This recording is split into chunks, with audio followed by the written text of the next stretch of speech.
आज का प्रातः क्लास है 12 मार्च 1968।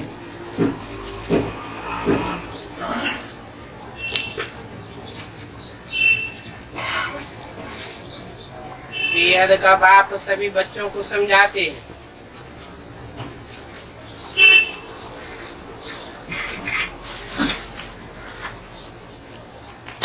सभी को ये पैगाम पहुंचाना है, ये बाप आया हुआ है।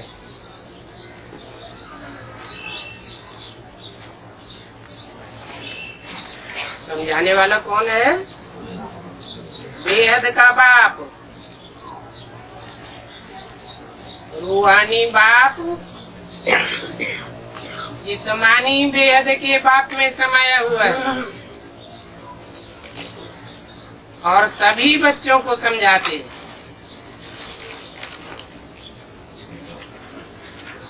ये पैगाम तो सभी को पहचाना है, चाहे जिस्मानी बाप के बच्चे हो। बेहद के कितने बाप हैं? बेहद के 2 बाप हैं। तो चाहे बेहद के जिस्मानी बाप के बच्चे हो और चाहे रूहानी बाप के बच्चे हो, लेकिन पैगाम सबको पहचाना है कि बाप आए हुए हैं और बाप धीरज दे रहे हैं, क्योंकि भक्ति मार्ग में बुलाते हैं, बाबा आओ, लिबरेट करो, दुख से छुड़ाओ। तो बाप धीरज देते हैं, कहते हैं थोड़ा रोज है, ज्यादा टाइम नहीं है। कोई की बीमारी छूटने पर होती है तो कहते हैं अभी ठीक हो जाएंगे। बच्चे भी समझते हैं इस चीची दुनिया में बाकी हम थोड़े रोज हैं, फिर हम नई दुनिया में जाएंगे। नई दुनिया में जाने के लिए हमको लायक बनना है। लायक बन जाएंगे फिर कोई भी रोग आदि तुमको नहीं सतावेंगे।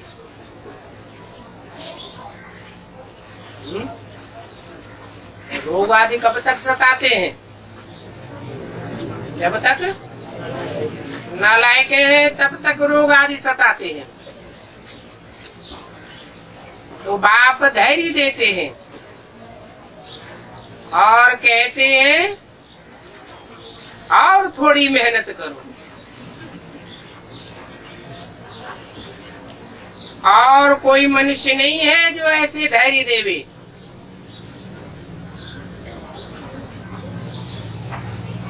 कहते हैं तुम सतो प्रधान थे, अभी तमो प्रधान हो गए हो। सारा झाड़ सभी मनुष्य तमो प्रधान है। अभी बाप आए हैं सतो प्रधान बनाने के लिए।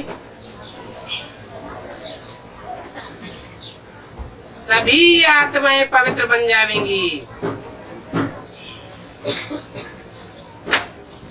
कोई तो योग बल से पवित्र बनेंगी,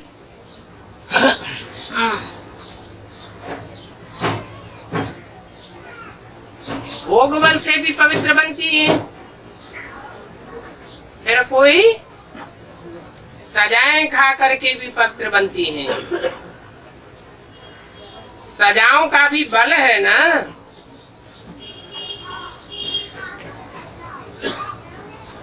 सजाओं से जो पवित्र बनेंगे उनका पद कम हो जाएगा।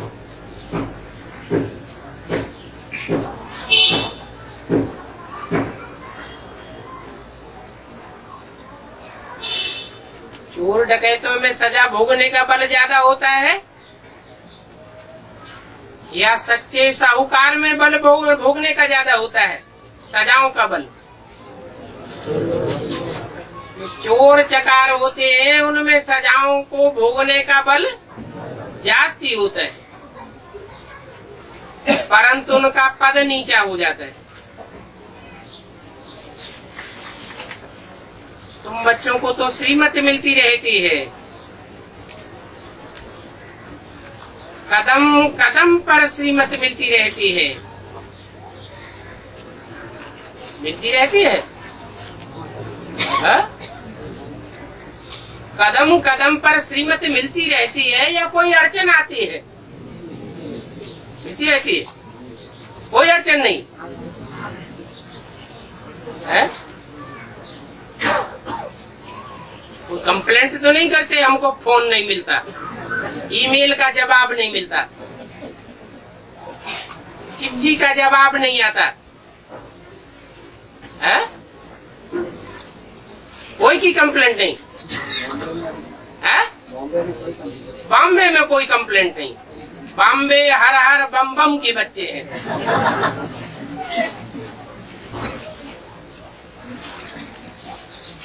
तुम बच्चों को तो श्रीमत मिलती रहती है, जानते हो। मुरली तुमको रोज मिलती है, कोई भी समस्या का समाधान अगले दिन की मुरली में मिल जाता है। बाप कहते हैं अब माँ में कम याद करो तो तुम्हारे सारे पाप भस्म हो जाएंगे।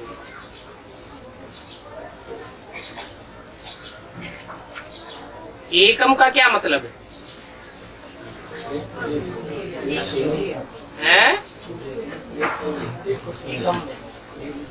ये तो दूजम हो गया।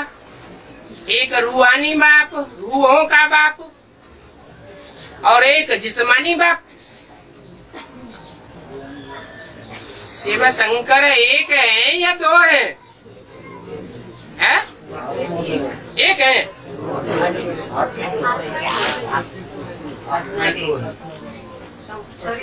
तो बोलते हैं माँ में कम याद करो। माँ माने मुझ, एकम माने एक को याद करो तो तुम्हारे पाप भस्म हो जाएंगे।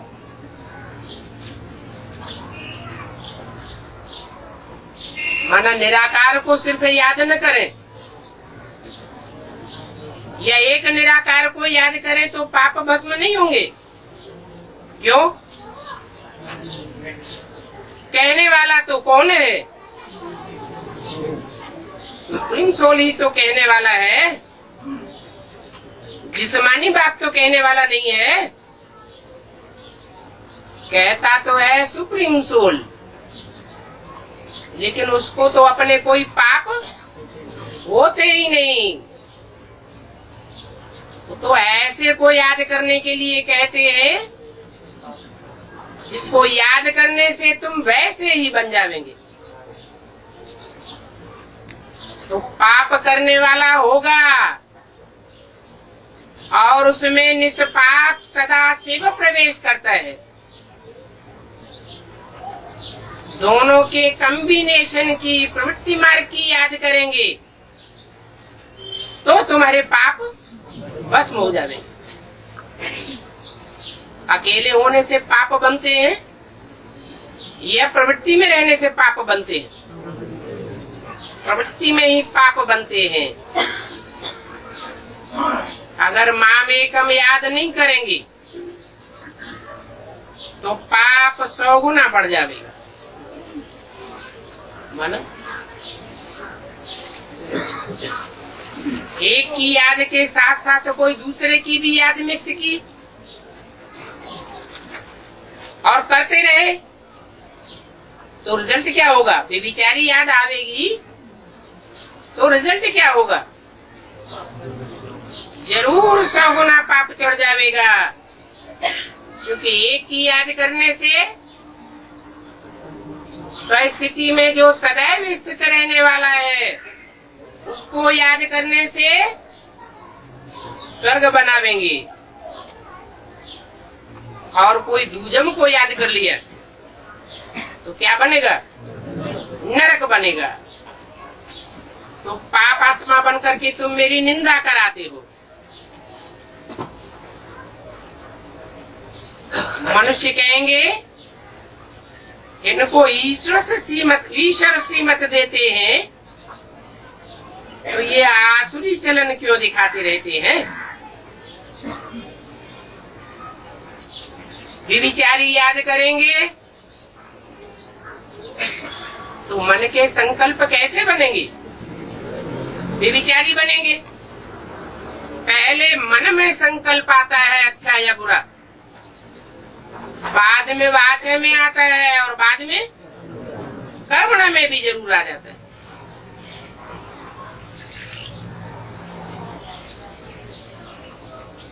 कभी लाचारी हालत भी होती है ना, बच्चे हार भी खा जाते हैं ना।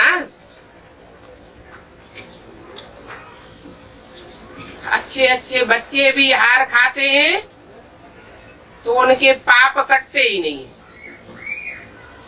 इससे हार खाते हैं।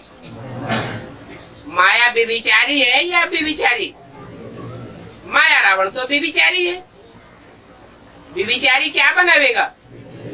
उससे हार खावेंगे तो व्यभिचारी बनाता रहता है, पाप कटते नहीं है। फिर एक को भूलना पड़ता है। ये बहुत छी दुनिया है। इस छी दुनिया में सब कुछ होता रहता है। बाप को बुलाते ही है कि आकर के बाबा भविष्य नई दुनिया के लिए रास्ता बताओ।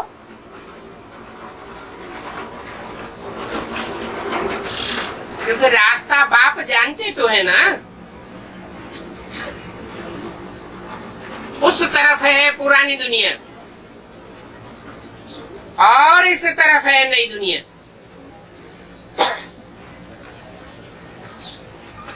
तुम सेना हो। कौन कौन सी सेनाएं प्रसिद्ध हैं? रावण की सेना, राम की सेना, पांडव सेना और कौरव सेना। असुरों की सेना, देवताओं की सेना। तुम भी सेना हो ना। अभी तुम पुरुषोत्तम बनने के लिए चल रहे हो।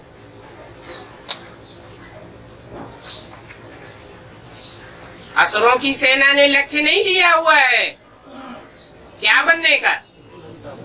पुरुषोत्तम नारायण बनने का लक्ष्य नहीं लिया हुआ है। उनका ऊंचे से ऊंचा लक्ष्य कौन है? माया रावण ऊंचे से ऊंचा लक्ष्य है, उसको ही फॉलो करेंगे। या तो कौरवों की सेना के जो होंगे उनका ऊंचे से ऊंचा लक्ष्य कौन होगा? दुर्योधन, दुशासन, धृतराष्ट्र।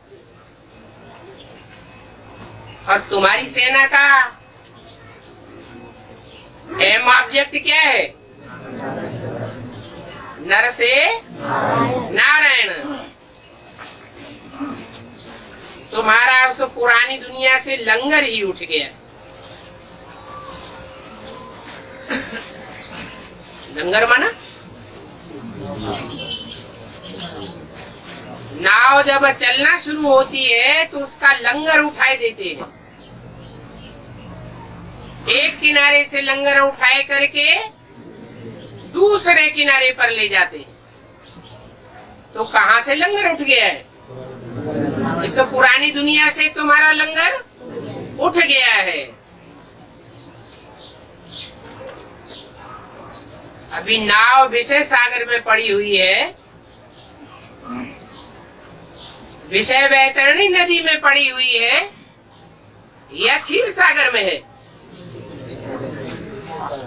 विषय सागर में नाव पड़ी हुई है लेकिन लंगर उठ गया है।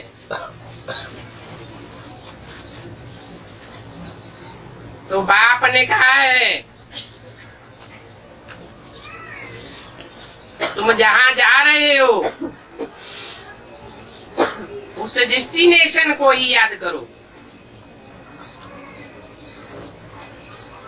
कौन सा डेस्टिनेशन है? अरे सागर में पड़ी हुई है नैया, पुरानी दुनिया से लंगर उठ गया है, विषय सागर से अब हम पार जाएंगे। डेस्टिनेशन माने पहुंचने का स्थान कौन सा है? क्षीर सागर। बाप ने कहा है मेरे को याद करने से तुम्हारे पाप कट जाएंगे।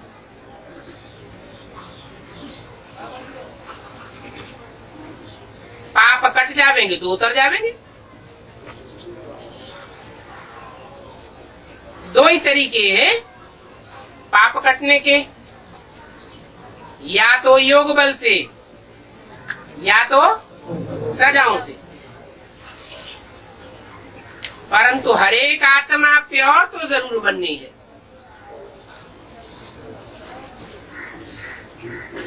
और हर आत्मा को वापस परमधाम बाप के घर में जाना ही पड़ेगा। सहज सहज सहज राजयोग बल से नहीं जावेंगे तो क्या करेंगे? जोर जबरदस्ती खींच के ले जावेंगे। सजाओं का अनुभव होगा। पाठ तो सभी को अपना अपना मिला हुआ है।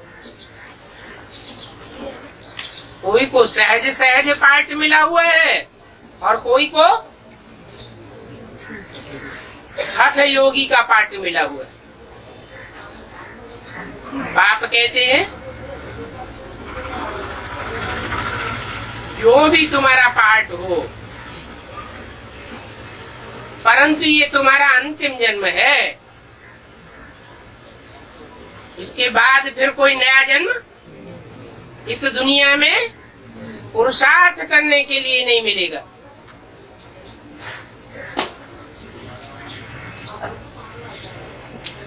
वो मनुष्य कहते हैं कलियुग अर्जुन अभी छोटा बच्चा है, गोया मनुष्य इससे भी जास्ती दुखी होने वाले हैं।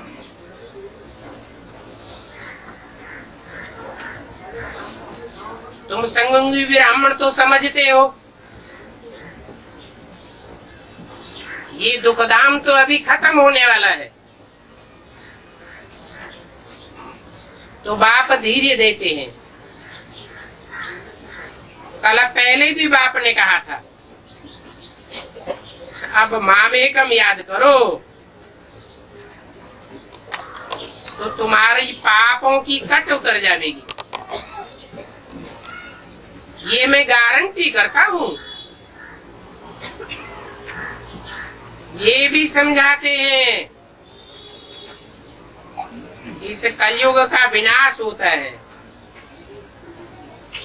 कलयुग जाने वाला है, सतयुग आने वाला है और आना जरूर है। ये भी खातिरी मिलती है। बच्चों को निश्चय भी है, परंतु याद न ठहरने के कारण फिर भूल जाते हैं। भूलते हैं तो माया कोई न कोई विक्रम कराई देती है। कहते हैं बाबा क्रोध आ जाता है।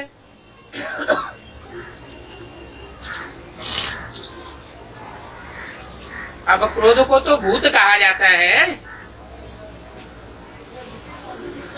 ये 5 भूत बहुत दुख देते हैं।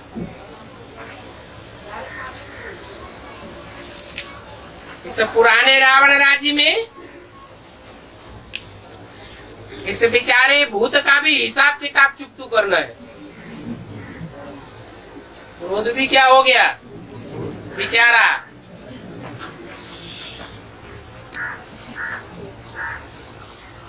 जिनको आगे काम कब नहीं सताता था, उनको भी काम विकारी मर्ज हो जाता है। कहते हैं बेसिक में हम बहुत अच्छे चलते थे और एडवांस में आने के बाद हमको पहला भूत बहुत सताने लगा।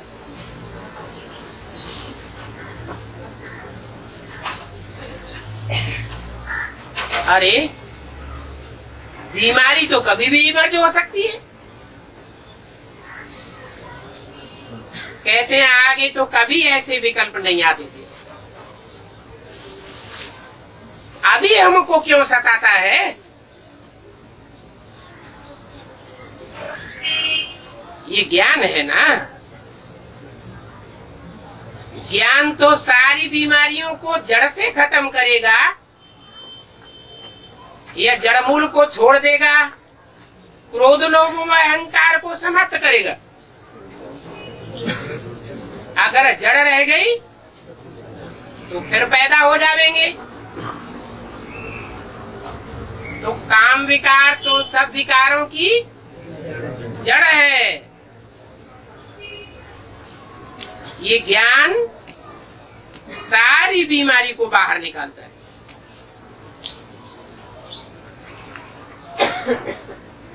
भक्ति सारी बीमारी को बाहर नहीं निकाल सकती। ये है ही अशुद्ध विकारी दुनिया। 100% पतित, उससे फिर 100% पावन बनना होता है। 100% पतित भ्रष्टाचारी से श्रेष्ठाचारी 100% बन रहे हैं। बाप कहते हैं मैं आया हुआ हूँ, है? मकसद क्या है आने का? तुमको सुखधाम और शांति धाम ले जाने के लिए आया हुआ हूँ। बीच में ही छोड़ के भाग जाऊंगा क्या?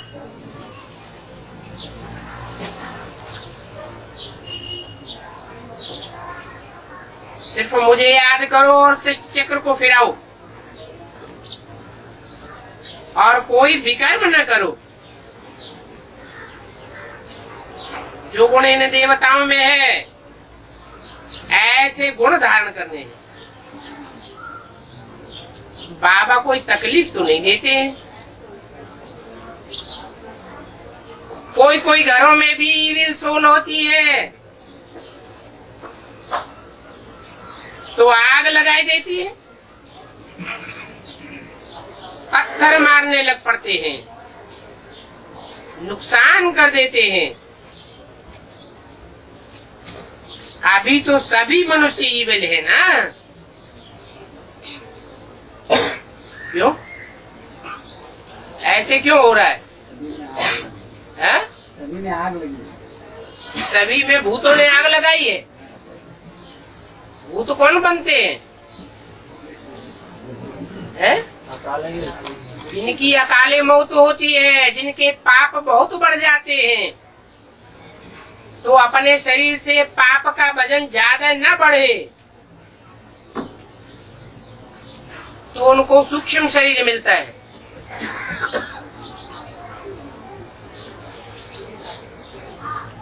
वो दूसरों में प्रवेश करते हैं। जिनके तन के द्वारा वो भूत प्रेत उल्टा पलटा काम कराते हैं, उनके ऊपर पाप का बोझा चढ़ता रहता है।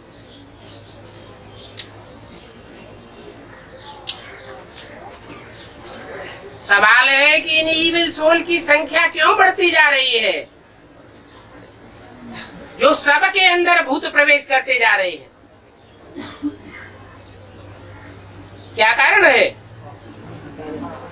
अकाले मौत बढ़ती जा रही है। दुनिया में विनाश बरपा होगा, चाहे तृतीय विश्व युद्ध हो और चाहे चतुर्थ विश्व युद्ध हो, ढेर की ढेर अकाले मौत होंगी, तो ये आत्माएं कहाँ जाएंगी? है? जरूर प्रवेश करती रहती है। दुश्मनी होती है तो फिर स्थूल में भी कर्म भोग होता है। आत्मा एक को दुख देती है शरीर द्वारा,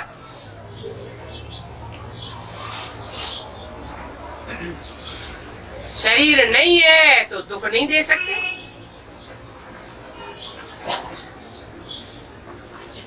परंतु ईविल सोल शरीर नहीं है तो भी दुख देते हैं।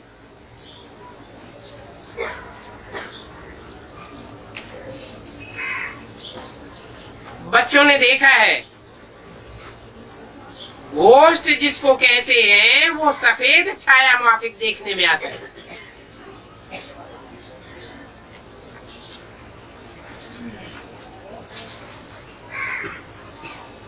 कहते हैं ये होता है वो होता है।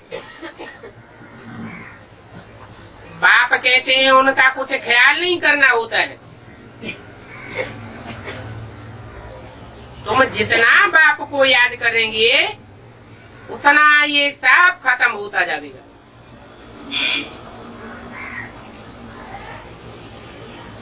क्योंकि जो इविल सोल होती है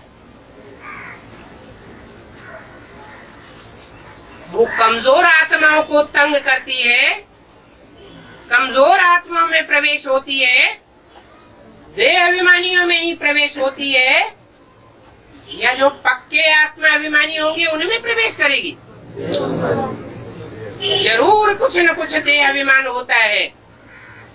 पूर्व जन्मों का उन आत्माओं के साथ हिसाब किताब होता है, तब तंग करती है। तो तुम जितना बीज रूप बाप को याद करते रहेंगे उतना ये सब खत्म हो जाएगा। ये भी हिसाब किताब है ना। घर में बच्चियां कहती हैं हम पवित्र रहना चाहते हैं। आत्मा की अंदर से आवाज तो आती है कि हम पवित्र रहना चाहते हैं, और इविल सोल जिसमें ज्ञान ही नहीं है वो अपवित्र काम करवाती है, कहती है आप पवित्र बनो, फिर झगड़ा हो पड़ता है।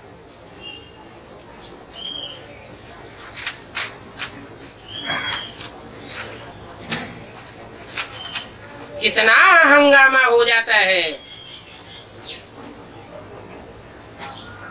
अभी तुम तो पवित्र आत्मा बन रहे हो, क्या माना? जो आत्मिक स्थिति में स्थित होने वाले पूरे पक्के 84 जन्म लेने वाले बच्चे हैं, सूर्यवंशी हैं, उनमें और धर्म की आत्माएं प्रवेश नहीं कर सकती। चंद्रवंशी ही प्रवेश करेंगे, परंतु वो भी दो प्रकार की आत्माएं होती है। एक ईविल सोल होती है दुख देने वाली, और दूसरी होती है फरिश्ता स्वरूप। पवित्र आत्मा बन रहे हो, वो तो अपवित्र आत्माएं हैं, उनको इविल सोल कहा जाता है, तो कितना दुख देती है। इतना दुख देती है कि मार मार के हड्डियां भी तोड़ देती है।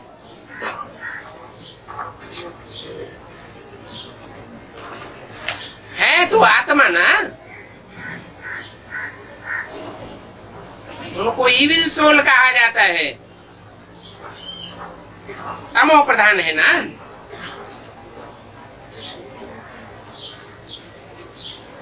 शरीर से भी दुख देती है, बिना शरीर भी दुख देती हैं।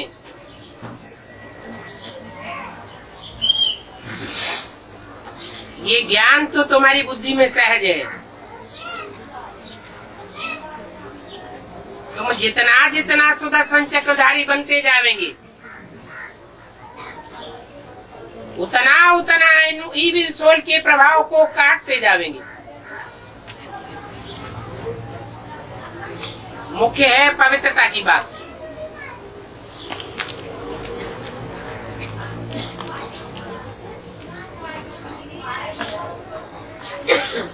कन्याओं माताओं में भी जिन दिनों पवित्र दिनचर्या होती है उन दिनों उनका प्रभाव नहीं होता। जब शरीर अस्वस्थ होता है,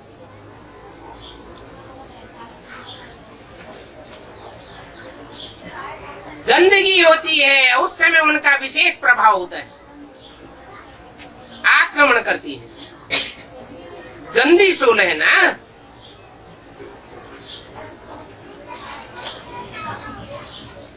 इसके लिए बाप को फिर बहुत याद करना है प्यार से। अपन को आत्मा समझ बाप को याद करो। रावण को ईविल कहेंगे। इस समय ये दुनिया ही ईविल है।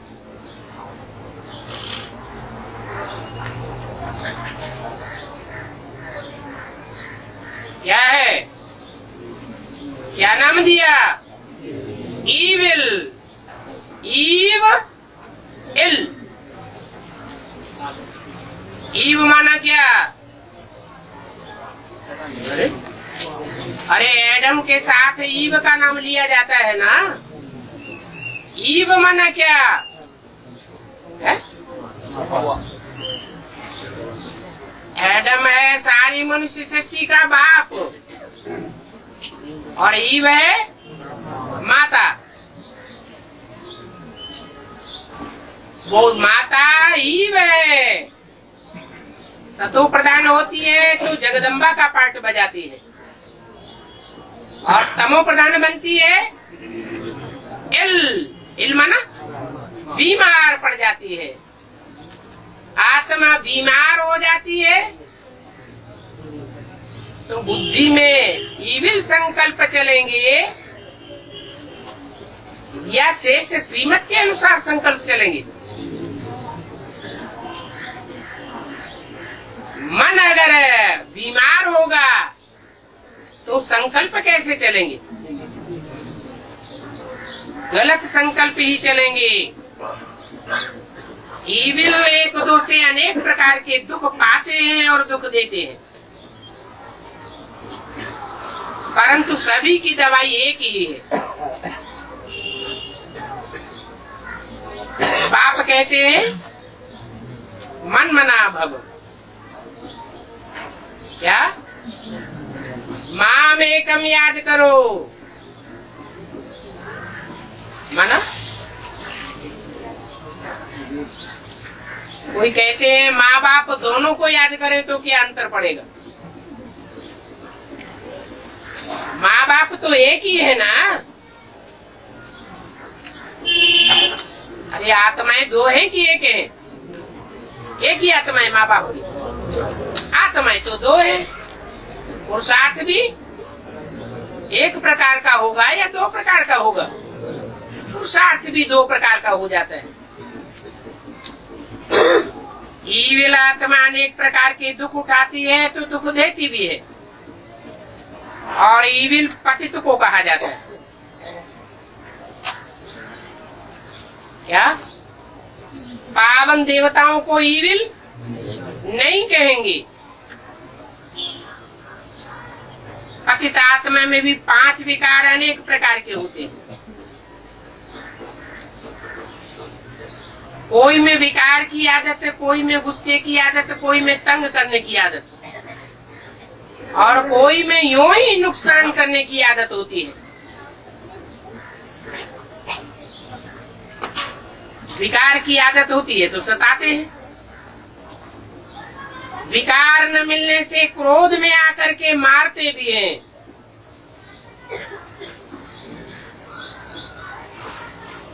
ये दुनिया ही ऐसी है। तो बाप आकर के धैर्य देते हैं,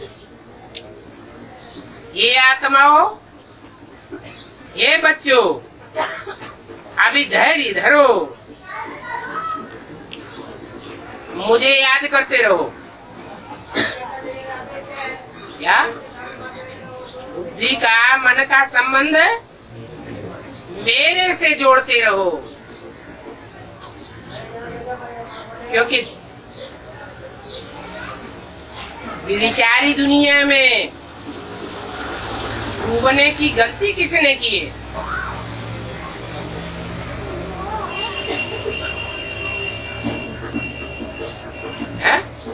बाप ने तो जो दुनिया बनाई उसमें राधा की दृष्टि कृष्ण में और कृष्ण की दृष्टि राधा में ही डूबती थी। 21 जन्मों का तुम्हारा अभिविचारी साथ था। फिर द्वापर युग से रावण ने तो तुमको आकर्षित किया, परंतु सब एक जैसे आकर्षित होते हैं क्या? है? कोई हमको बुलाए, आओ हमसे दोस्ती करो, तो जिसको बुलाया जाए उसकी स्वेच्छा की बात है, या जबरियन कोई खींच लेगा? स्वेच्छा की बात है। ये गलती तुम्हारी है जो तुम बाप को छोड़ करके अनेकों को याद किए। अभी एक बाप को याद करो, मुझे याद करते रहो और दैवी गुण धारण करते रहो। ऐसे भी नहीं कहते हैं कि तुम अपना धंधा आदि मत करो या रिश्वत न लो।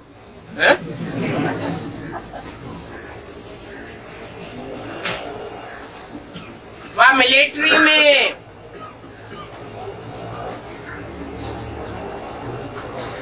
किसी को मारो नहीं, पुलिस में हो तो किसी को मारो नहीं। मिलिट्री वालों को मारना तो पड़ता है ना, तो उनको भी कहा जाता है कि शिव बाबा को याद करके गोली चलाओ। तुम्हारी तो है रूहानी मिलिट्री, कोई जिस्मानी मिलिट्री नहीं है। स्थूल हथियार है या बेहद के हथियार है? बेहद के हथियार है। तो तुम कौन सी गोली चलाओगे? तुम अगर भी रूहानी मिलिट्री हो, मिलिट्री किसको कहा जाता है? रूहानी मिलिट्री में कौन गिना जाएगा? जिसको आर्डर मिले और तुरंत काम करे। मिलिट्री को आर्डर मिले और वो काम करना शुरू न करे तो क्या करते हैं? तो तुम रूहानी मिलिट्री हो, अपने दिल से पूछो, मिलिट्री वालों को मारना पड़ता है तो कहते हैं याद में रह करके गोली चलाओ। तुम्हारी तो ज्ञान की गोली है। कोई ढीठ होते हैं, सच्ची बात को नहीं मानते हैं, तो क्या करना पड़ता है? तो धाड़ से ज्ञान की गोली मार देनी पड़ती है,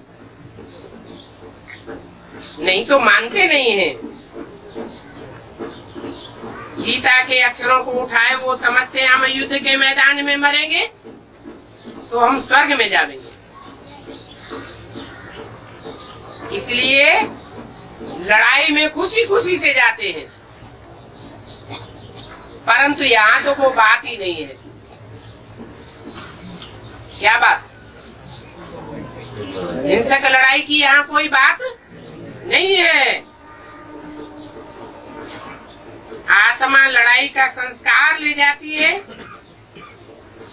तो उनको फिर लड़ाई में ही आना है। अब वो लड़ाई चाहे जिस्मानी हो, जिन्होंने जन्म जन्मांतर जिस्मानी लड़ाई लड़ी है सच्चाई के लिए, उनमें संस्कार कौन से होंगे?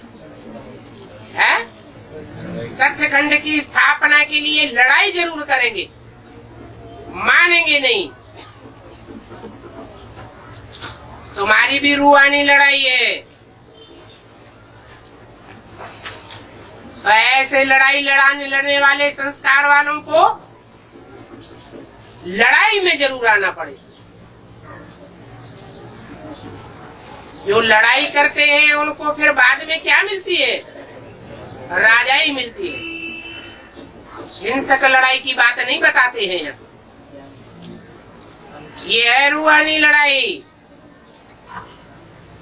वहां तो एक जन्म के लिए राजाई मिलती है। लड़ाई लड़ते हैं, राजाई भोगते हैं, फिर खलास। और यहाँ तो श्रीमत पर अगर लड़ाई लड़ते हैं तो 21 जन्म की बादशाही मिल सकती है।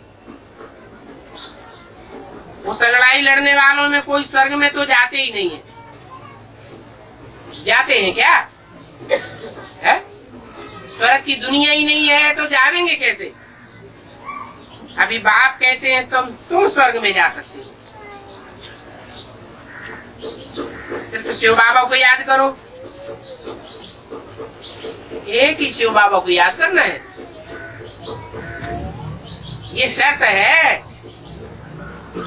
तो तुम स्वर्ग में जरूर जावेंगे। परंतु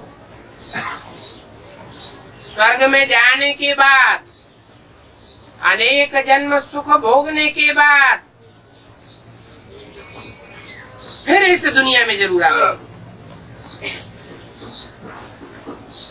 फिर भी बाप रहम दिल तो है ना, समझाते हैं कोई विकर्म न करो तो तुम विकर्माजीत बनेंगे।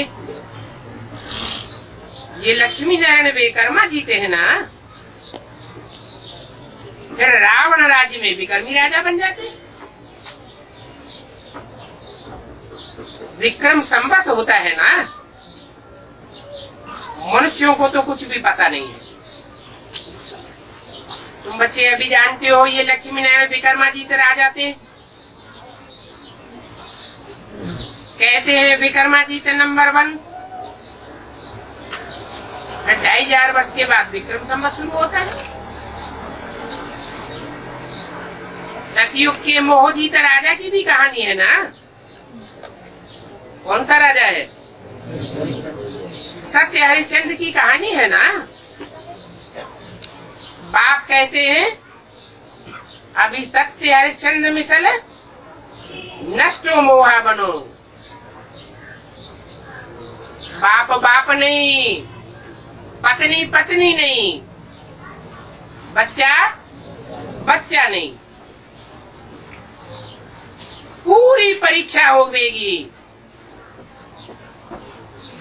तो माँ में कम याद करो तो लगाव टूट जावेंगे, पाप कट जावेंगे। जो 2500 वर्ष पाप हुए हैं वो 50 वर्ष में तुम भस्म करके सतो प्रधान बन सकते हो।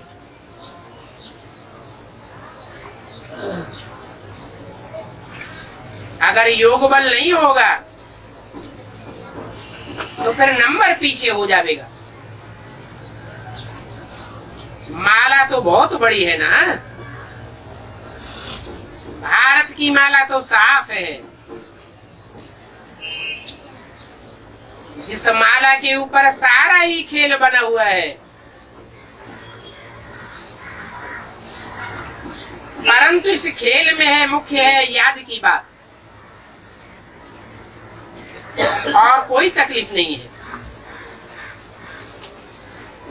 भक्ति मार्ग में तो अनेकों देवताओं के साथ बुद्धि योग लगाते हैं, परंतु वो देवताएं तो सब रचना है, कोई भी रचयिता बाप नहीं है। इस सारी मनुष्य सृष्टि का रचयिता बाप तो एक ही है। रूहानी बाप है या जिस्मानी बाप है? वो रूहों का बाप है या मनुष्य सृष्टि का बाप है? सारी मनुष्य सृष्टि का रचयिता एक ही बाप है, और वो मनुष्यों का बाप है, परंतु उसकी पहचान भी तब होती है जब मैं प्रवेश करता हूँ।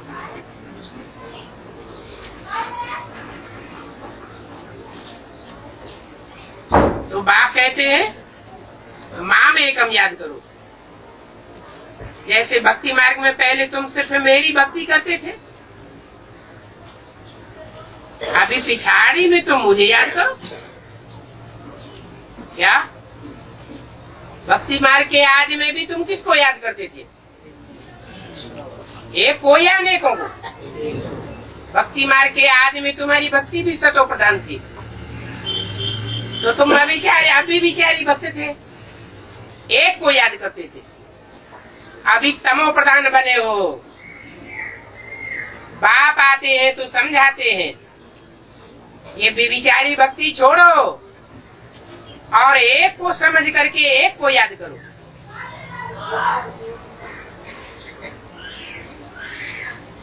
तो तुम जो आदि में सो अंत की स्टेज में पहुंच जावेंगे, माने द्वापर के आदि की स्टेज में पहुंच जावेंगे। उल्टी सीढ़ी चढ़ते हो ना, तो द्वापर से ऊपर चढ़ेंगे तो कहाँ पहुंचेंगे? त्रेता और सतयुग की सीढ़ियों में पहुंच जावेंगे, सतो प्रधान बन जावेंगे। तो बाप कितना क्लियर करके समझाते हैं। आगे थोड़े ही तुम इन बातों को जानते थे, अभी तुमको सारा ज्ञान मिला है।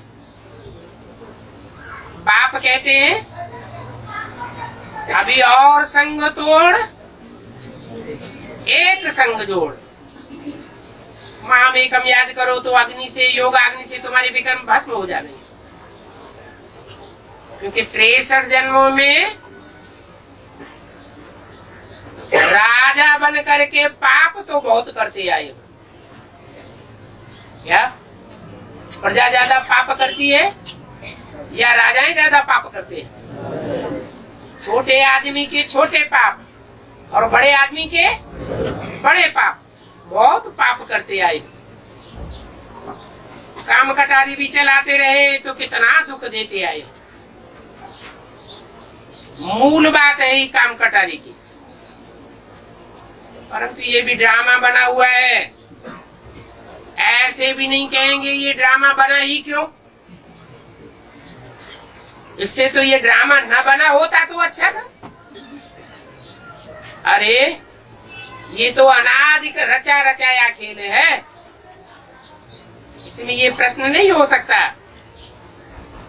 और इस खेल में तुम्हारा अकेले का पार्ट थोड़े ही है कि सिर्फ जन्म मरण के चक्र में आने वाली आत्माओं का ही पार्ट है, इसमें मेरा भी पार्ट है। मैं भी ड्रामा के बंधन में बांधा हुआ हूँ।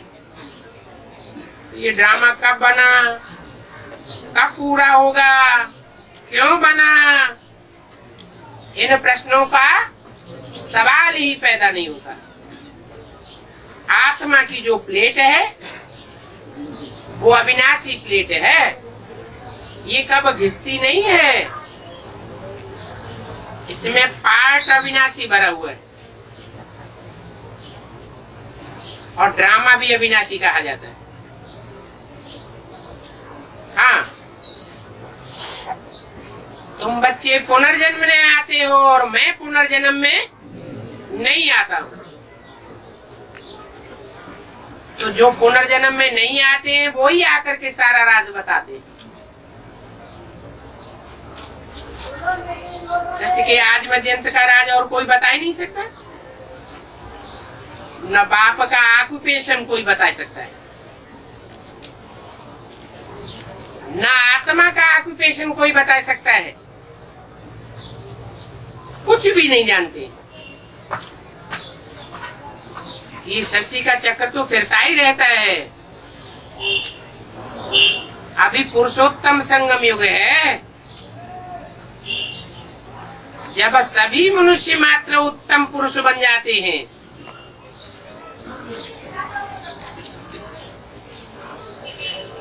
सभी मनुष्य मात्र उत्तम पुरुष बनते हैं, बनते हैं, है? नहीं बनते। हर आत्मा सतो प्रधान नहीं बनती है? अरे अपने ग्रुप में तो पुरुषोत्तम बनते हैं। तो जब आत्माएं पुरुषोत्तम बन जाती हैं, तो शांति धाम में सभी आत्माएं पवित्र उत्तम बन करके जाती है। वो शांति धाम है पावन धाम। नई दुनिया में भी पवित्र है, वहाँ शांति तो है ही है, फिर शरीर मिलने से पाठ बजाते हैं। ओम शांति।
कोई राजा का राज्य होता है तो राजा बड़ा होता है या मिनिस्टर बड़े होते हैं? महाअमात्य जिन्हें कहा जाता है, प्रधान सेनापति कहा जाता है, वो बड़े होते हैं या राजा बड़ा होता है? तो शिव बाबा है प्रेसिडेंट और प्राइम मिनिस्टर तो नीचे का मर्तबा है ना। भक्ति मार्ग में भी कहते हैं सेवा शंकर या शंकर शिव कहते हैं। शंकर का नाम पहले क्यों नहीं रखते? क्योंकि शिव बड़ा है, शंकर तो छोटा बच्चा है, शिव तो बाप है। कहाँ बाप और कहाँ बच्चा, दोनों का मर्तबा बिल्कुल अलग। तो शिव और शंकर को तुम एक कैसे कहते हो? अलग अलग काम है तो अलग अलग है उनके मर्तबे। ये भी जानते हैं कि इनको राम संप्रदाय में आना ही नहीं है, तो जैसे इस बात को समझते ही नहीं। जिनको राम संप्रदाय में आना होगा वो इस बात की गहराई को समझेंगे। क्या कि शंकर कौन है और शिव कौन है। शिव ऊंचे ते ऊंचे या शंकर ऊंचे ते ऊंचे? शिव ऊंचे ते ऊंचे। अच्छा, जो 3 पुरियां हैं देवताओं की, उनमें ऊंचे ते ऊंची किसको रखा है? तो शिव को रख देना चाहिए। है? शंकर में शिव प्रवेश होता है। शिव आकारी भी नहीं है, साकारी भी नहीं है, वो क्या है? निराकार है। निराकार आत्मा ही तो प्रवेश करती है। शिव ऐसे भी नहीं है कि आकारी सूक्ष्म वतनवासी में प्रवेश करता है। करता है? मैं सूक्ष्म वतनवासी देवताओं में प्रवेश ही नहीं करता हूँ। किसमें प्रवेश करता हूँ? साकार में प्रवेश करता हूँ। और साकारी देवताएं भी होते हैं, साकारी असुर भी होते हैं, साकारी मनुष्य भी होते हैं। मैं किसमें प्रवेश करता हूँ? है? अरे देवता में प्रवेश करता हूँ सूक्ष्म वतनवासी में, या आसुरी सृष्टि के किसी मनुष्य में प्रवेश करता हूँ? आसुरी सृष्टि के पतित तमो प्रधान कांटे में, बड़े से बड़े कांटे में प्रवेश करके उनको बड़े से बड़ा फूल बनाता हूँ। कितना वास्ट डिफरेंट है। तो जो नहीं समझते हैं वो आसुरी संप्रदाय तो गालियां ही देंगे। किसको? राम को कहो, शंकर को कहो, वो तो गालियां ही देंगे, पत्थर मारेंगे। तमो प्रधान है ना, अभी भी विघ्न ही डालते रहते हैं। तो समझो उनमें 5 विकार, 5 भूत प्रवेश करते हैं। देवताएं तो संपूर्ण निर्विकारी, उनका कितना ऊंच पद है। अभी तुम समझते हो हम कितने विकारी थे। विकार से ही तो पैदा होते हैं ना। क्या जो विकारी होंगे वो क्या पैदाइश करेंगे? विकारी संतान बिच्छू टिंडर पैदा करेंगे।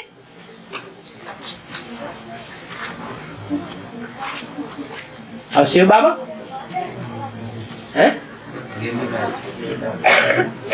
शिव बाबा न तो निर्विकारी कहेंगे, शिव बाबा को निर्विकारी देवता कहेंगे न। वो मैं न देवता बनता हूँ, न मैं मनुष्य बनता हूँ, न मैं राक्षस बनता हूँ,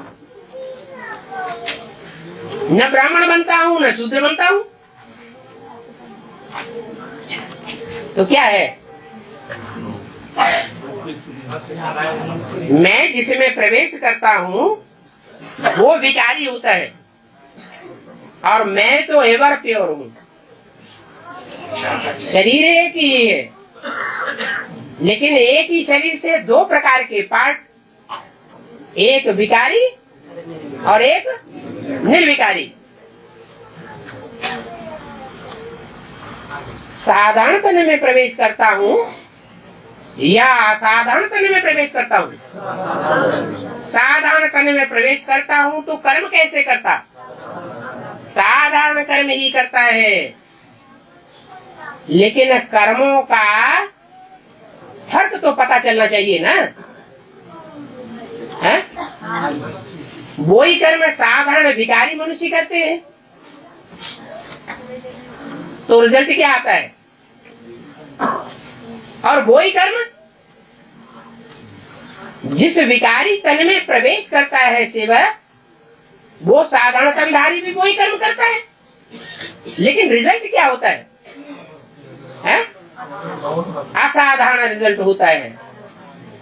दुनिया कहती है आग और कपूस इकट्ठे नहीं रह सकते, और इकट्ठे रहेंगे तो विकारी संतति जरूर पैदा होगी। और तुम क्या कहते हो? आग और कपूस इकट्ठे भल रहे, परंतु अगर आत्मिक स्थिति है, परमात्मा बाप की याद है, तो आग और कपूस इकट्ठे होते हुए भी विकारों की आग नहीं लग सकती और विकारी संतान की पैदाइश नहीं हो सकती।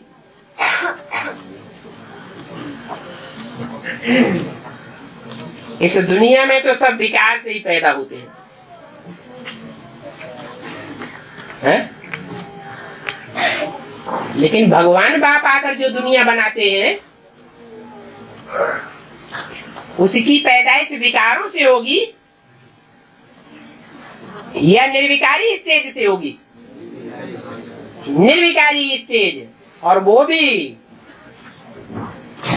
कर्मेंद्रियों का विकार से भी दूर, वाचा के विकार से भी दूर, दृष्टि के विकार से भी दूर, वाइब्रेशन के विकार से भी दूर। कैसी दुनिया होगी? है? जो उस दुनिया का राजा है उसका नाम क्या है? नहीं, विष्णु। विष्णु नाम मात्र को नहीं होता है। विष्णु से जो पैदाइश होगी सतयुग की, राधा कृष्ण की, वो 9 विषय काल, मनसा वाचा कर्मणा, कोई प्रकार का विषय वासना, दृष्टि की भी और वाइब्रेशन की भी विकारी अनुभूति नहीं हो सकती। ओम शांति।